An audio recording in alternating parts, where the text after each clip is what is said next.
విజయవాడ కృష్ణలంకకు చెందిన గాదే సాయి కృష్ణ అదృశ్యం కేసులో హైకోర్టులో కీలక పరిణామం చోటు చేసుకుంది.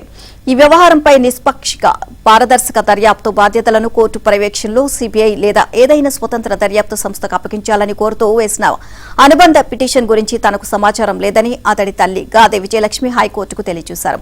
ఆ పిటిషన్ దాఖలు చేయాలని తానెవరికీ సూచించలేదని, అలాంటి అధికారం ఎవరికి ఇవ్వలేదని, ఆ పిటిషన్తో తనకు సంబంధం లేదని, దానిపై వాదనలు వినిపించేందుకు ఆసక్తి లేదని పేర్కొంటూ తాజాగా మరో అనుబంధ పిటిషన్ దాఖలు చేశారు.